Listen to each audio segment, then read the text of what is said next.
Welcome to another explosion of Recruiters with No Limits, always live and never scripted. Here with my sidekick and co-host, John Ruffini. Johnny, what's up, brother? Good afternoon, Shark. What's going on? Not much. Do you realize that we have not done a Recruiters with No Limits show till, I think the last one was October, bro. You know that. It's been a long time. Yeah. We're number 90. 96, brother. We were just waiting for the right guest. There you go. Exactly. We got her down there. I mean, this is an exciting month, though, too. All joking aside, I mean, we have, seriously, beginning of summer kicks off in like another week, and then Mental Health Awareness Month, which is 24/7 all the time. But this is a month where we need to get the awareness out. And our guest today, Johnny, you ready for this? It's Miss Erika Diaz. What's up? What's going on, gentlemen? So glad to be here. Yeah, and you're kind of famous because you're an SIA 40 under 40, right? Famous, yes, a little bit. But definitely received that award and very honored to have. I'll tell you what, that's awesome. That John, I got to tell you, to get an award like that, seriously, that's awesome. It's hard to do. You're in good company. Yeah. Amazing. So, okay, so Erika, we got to jump into this. So you had a big event, I believe, a week ago. Let's throw it up there real quick here. You were to Speed Talk, and I love this title. John, what do you think of this, man? Work behind my identity, then it broke me. I mean, seriously. Yeah. And I think a lot of people, just from the title, like people can relate to that because I want to learn more about what was behind that and what helped you create that topic and that talk, because a lot of people, work becomes their identity, and some want it that way, some don't. It kind of morphs into it, but it can definitely have damages. So take us through the process of like what was the inspiration behind that? Yeah. So, I entered the workforce when I was just 14 years old. And when I was that young and just starting out, I was eager as ever, and I really threw myself into work. And on my first couple of jobs, I started receiving, recognition and praise and all of that. And, I come from very humble beginnings and had some social and socio and economical disadvantages. And work was my safe place. It was where I could control outcomes. I could control my destiny.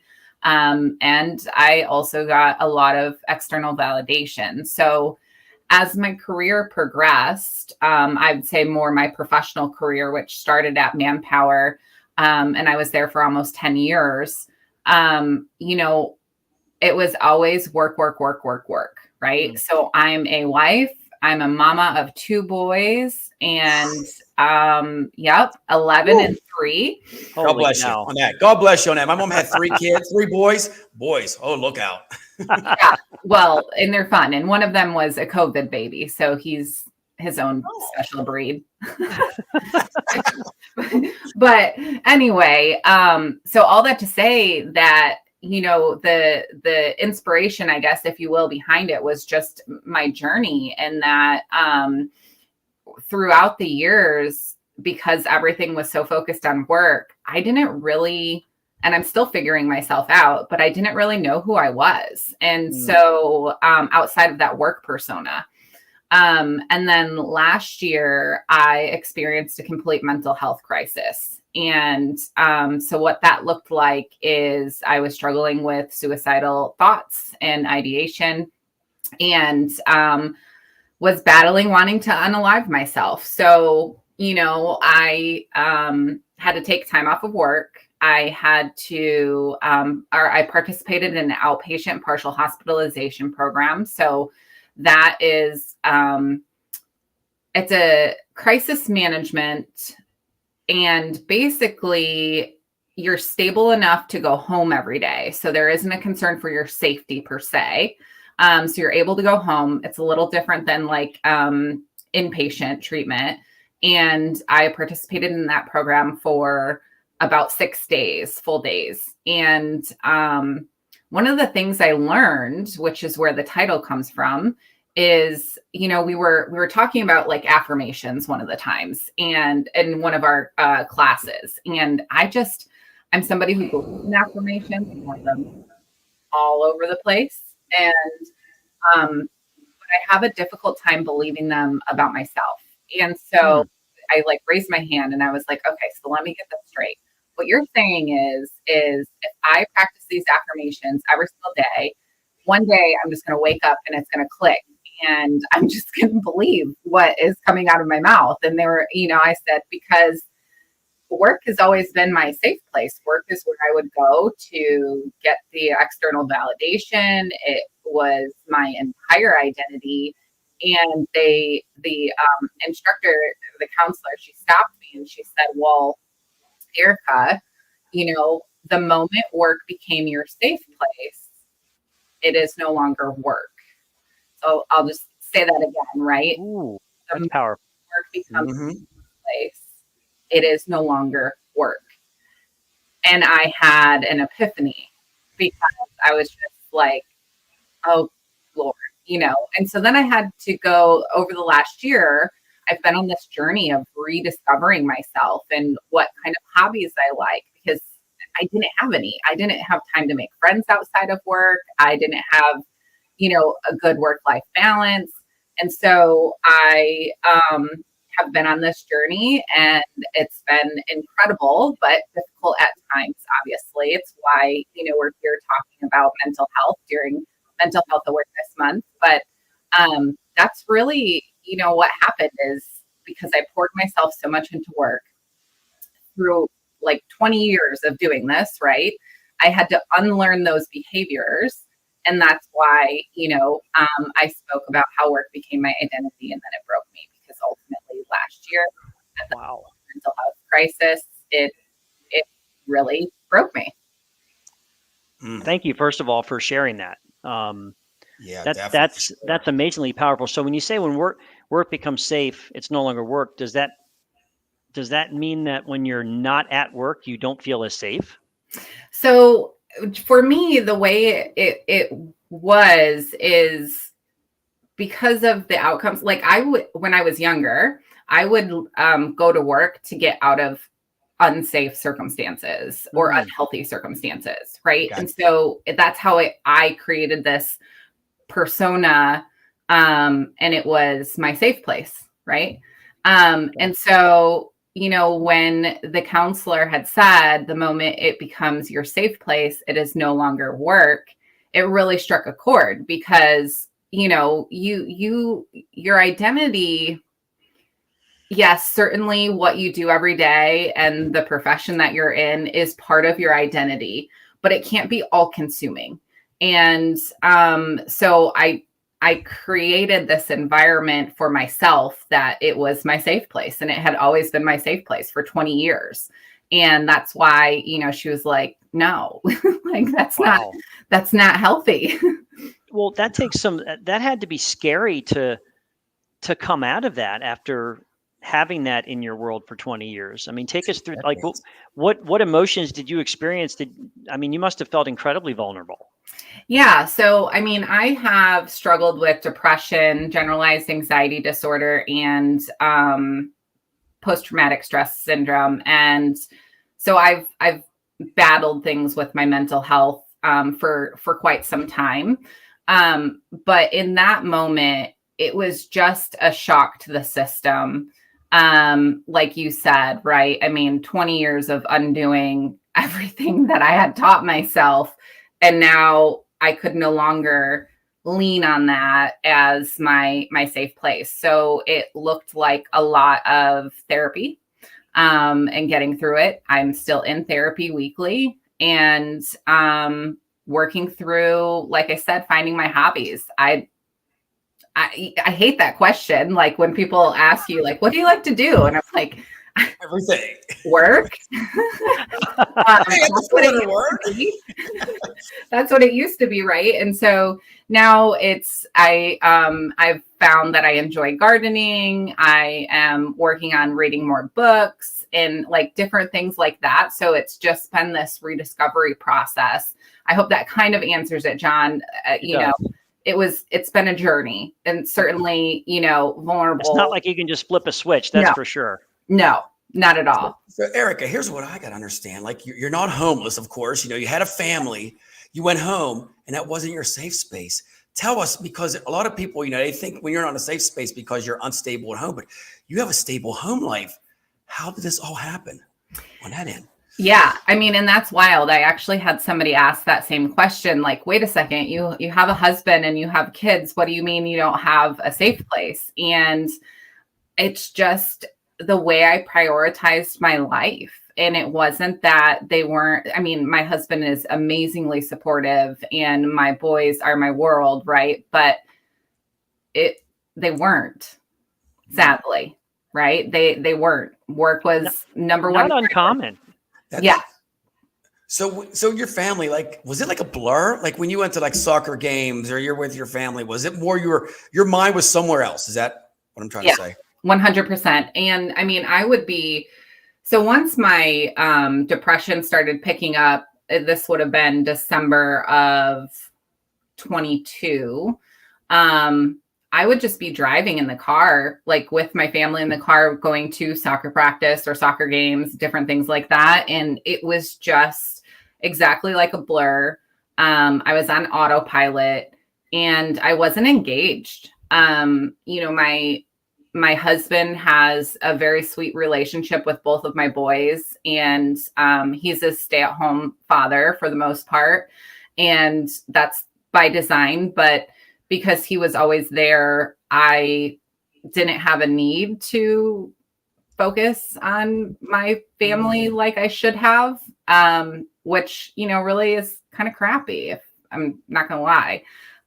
But now, you know, I just recently started my own company called Strategenius, and great name, by the way. Yeah, thank you.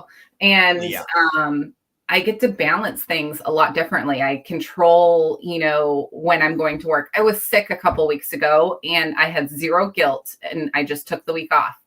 No guilt whatsoever. Took the week off, got myself healthy, and just came back. And it was a lot different this time with the balance and the measures I'm putting in place to make sure I don't end up back where I was, which could happen very easily, especially being a founder of your own company, right? And I'm sure you guys are aware of this. Oh, 100%. Yeah. So I got to ask you, Erika, real quick. So did you work long hours? Were you in the office long hours, or just you were home, but like we said, somewhere else? I mean, was it like you actually weren't at your house physically?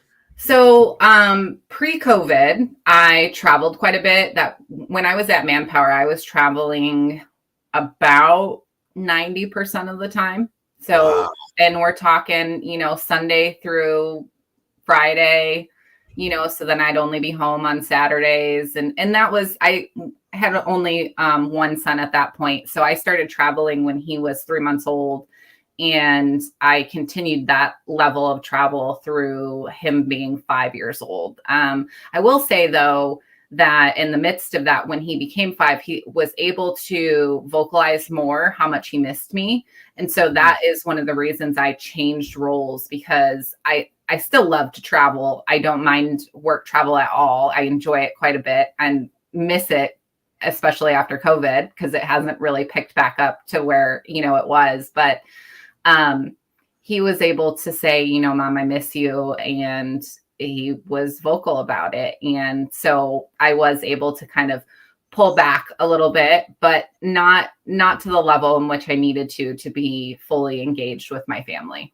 And really my mental health issues, even if I didn't have this work persona that was, you know, just my entire world, I still would have struggled with being present with my family. That's not always the case, but you know, because of the episode that I was in, it definitely made it difficult. And then I just would throw myself into work even more. So, you know, we all know people, and it's interesting. You see people who literally, they work 7 days a week. They define themselves through their work. It takes priority over everything. So it happens more than people realize. And those that are in it, I credit you for having an enormous sense of self-awareness to recognize that, because some people won't allow themselves to recognize that or take those steps. And then the domino effect of the damage just can happen exponentially, I'm sure. So you're on the road pre-COVID and you're traveling 90% of the time, you're in the field, you're with people. What impact did COVID have on you when all of a sudden you had to do something from home behind a computer as opposed to being out there with other people? Yeah, that was rough. As it was for a lot of people. I have been working out of my home since 2014. I mean, if I wasn't on the road, then I would, be at home. So COVID, was isolating. But I also learned that during COVID, I'm actually an introvert. And so it was an energy suck to do all the traveling and things that I was doing. So again, I still enjoy it. I enjoy socializing. I enjoy going to conferences. That's one of my favorite things to do. But it really does, take a lot of energy out of me. So COVID, it was interesting because it was isolating, but I also learned to breathe a little bit more, Sure. So that was good. So Erika, so these programs, like, you work the Manpower and these other ones, what can they do to improve this? Because there might be signs. Can you tell anybody in the audience out there, what kind of signs are there? And I mean, there's companies, we talk about the wellness programs and stuff, but do they have anything for mental health to help people? I think organizations have some, like they usually have an employee assistance program that can help with things like that. But I don't know that people actually pull that lever as often as maybe they should. And outside of that, organizations, I mean, there's a lot to be desired as it relates to mental wellness within the workplace. The CDC put out a few years back that, there's like an epidemic in the workplace and mental health. The impact of work on mental health is you're not able to get away from it, right? And so it's our livelihood, and employers have a difficult time, I think, really fostering an environment that focuses on wellness. So if you are listening, what I would say is you can start small. Like, it doesn't have to be a massive initiative and your company changes overnight, because that's just not going to happen. But I really, when managers foster an environment of empathy, I think that really creates a different type of safe place for vulnerability. And, you're able to bring your whole self to work, and then your leaders around you are also able to meet you where you're at. So, if you are having an off day or something, there's nothing wrong with communicating that, because it'd be better to let somebody know than just to have a completely unproductive day and, not do anything about it. So I think fostering an environment of empathy is huge. And that doesn't require, the whole organization to change. I think that's something that you can impact your immediate team, and then leaders around you, to focus on wellness and empathy. I think that there probably needs to be more training around being an empathetic leader and what that means, as opposed to being a sympathetic leader or a leader who wants to solve consistently, right? Because there are times in conversations where you might just need to ask rather than jumping into fix mode. Like, do you want me to listen to what you're saying? Are you looking for my advice or feedback? What is it that you're looking to get out of this conversation? And I think that even changes the tone of the partnership within the workplace. You hit it right on. Leaders have to care. And John knows this too. So many leaders out there, or managers, that 60 hours, 80 hours a week doesn't work anymore. Mm-hmm. Production, that mental health thing will work on you. You know how it is. If a boss yells at you, I mean, when I worked at restaurants and they yell at you, "Shark, go mop the floor." I mean, Yeah, after 3 times, it works on you, really, over Yeah. years. It does. I'm like, I won't tell you what I did it behind his back, but that's okay. That the thing that resonated about what you just shared with us, Erica, is even, there are companies where it might still be old school leadership at the top, where they don't see the need for something like this because they think it's hogwash and there's no place for it. Mm-hmm. But individual leaders within those frameworks can create those subcultures and Yes. still make a difference within their own teams, which could permeate then through the organization. So you can make a difference, and this is something that can start within and build out. It doesn't necessarily always have to start at the top and trickle down, which I think is worth noting. Yeah, absolutely. And I think that's where you end up making the most impact anyway, as a frontline leader with your team. And you have the ability to protect from certain cultural elements within an organization. You have the ability to set the tone, as you've just stated. And, I think it can go a long way. Another thing that is a good practice, I think, for leaders to do with their teams, I learned this late last year, but I'm also a participant in Clear Edge Rising. So Clear Edge Marketing has their Rising program, which is for women in leadership and up and coming leaders, emerging leaders, if you will. And we would do a 2-word check-in at the beginning of a conversation, just 2 words. What are you feeling? And no judgment, no, explanation needed, but it helps kind of get you more present. And it helps,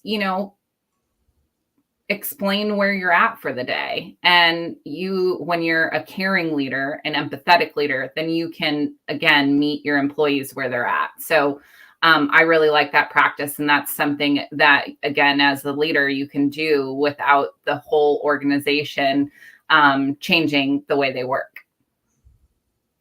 I love that. And one thing I got to say is there any Erica out there? I don't know this, like workforce, like workplace, like support groups, like on social platforms. Do you ever see that at all?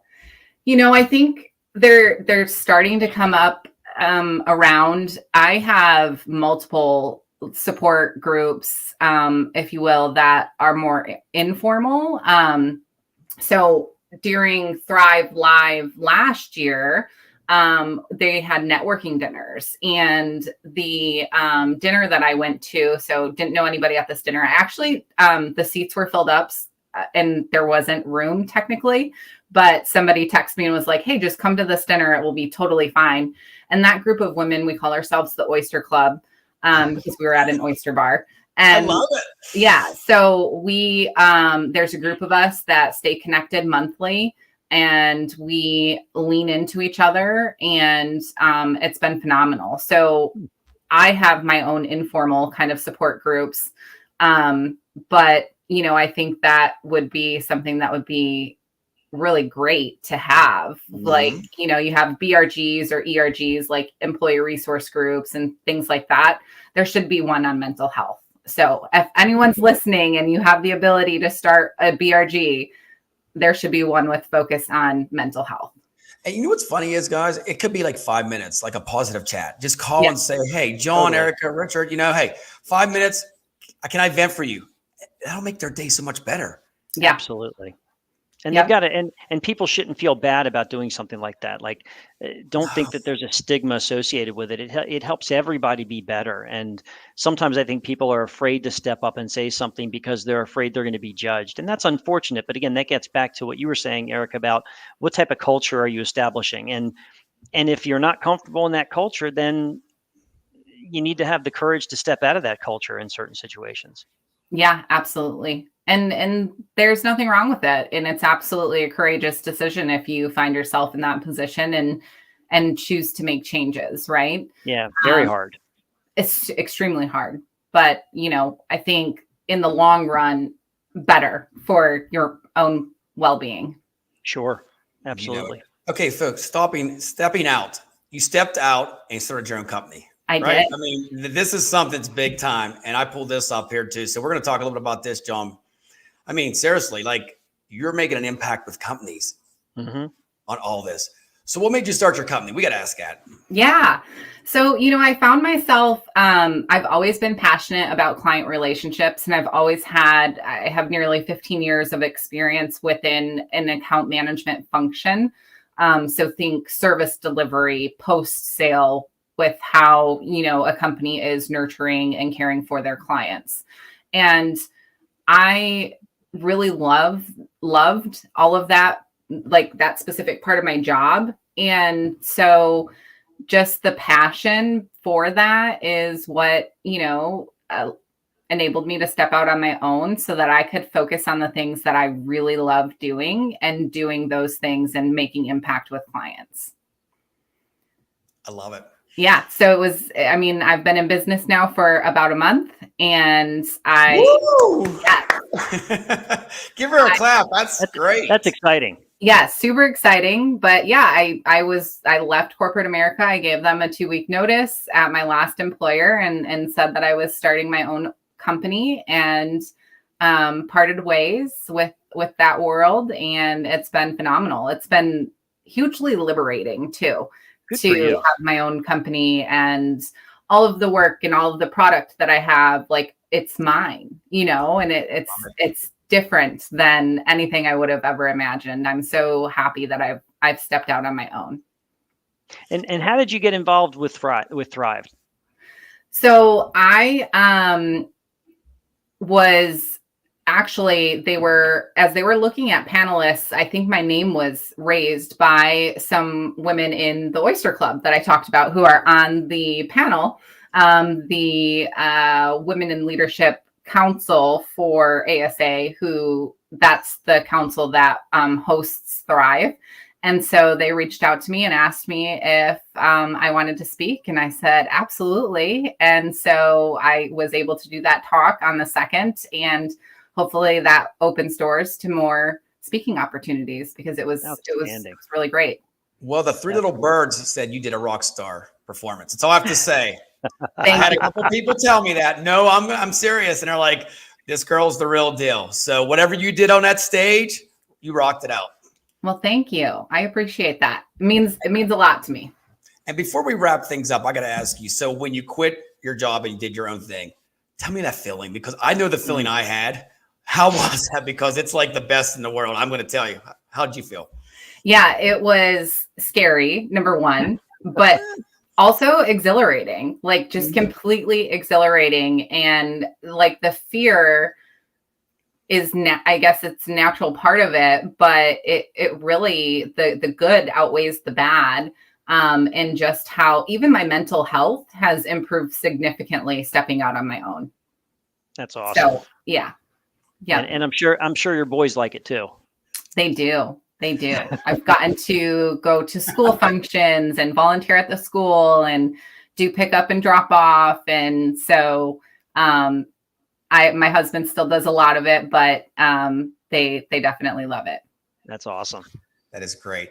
Okay, so before we wrap it up, final thoughts, Erika. If you could tell anybody out there about your story, anything like that, trigger points or some tips on to get help, or just ask anybody, go for it.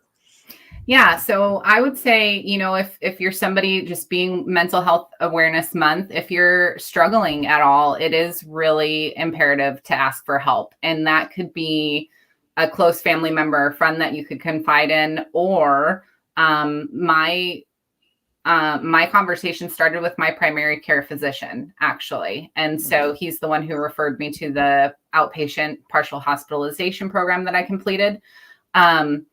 And I realized that not everyone is in a position to have the conversation with their doctor, but that is another unbiased place where you can get help.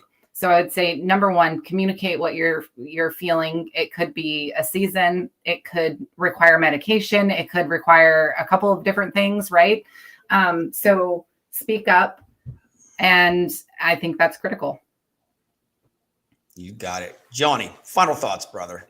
This has been awesome. And again, thank you for being so open and sharing all this with us. A couple things resonated with me, on the individual basis. Your own body. Don't ignore the warning signs. Don't think that it's a problem or anything, and be self-aware so that you can reach out for help in those situations, because you can't do it alone. From a corporate perspective, it just reemphasized the importance of, leaders out there have to lead with empathy. And I love the technique about doing that check-in and getting a sense for, all right, where are my people today? Where's their mind at? Where are they? So that I can make sure that I am leading effectively to adjust to their mental state of the day, if you will. Little things like that can go a long way. But thank you so much for being here and sharing your story. Yeah, absolutely. That I know we're getting ready to wrap up, but that also reminded me of one other thing that I think is important to note as it relates to the workplace. A lot of times people are under the impression that this is HR's job, and that's just not the case. It's everybody's responsibility in an organization. And so gone are the days where, HR is there for your mental health and support. I mean, yes, that is a function that is available, but it is not their only job. Or it's not only the job of HR. It is everybody's responsibility. Well said. You know it. I'm just going to wrap it up like this. We care. Call us. Seriously. We're here for you. Hey, Erika, thank you so much. Johnny, great seeing you again. And that's Likewise. a wrap. Awareness. Get out there and do it. Take care, everybody.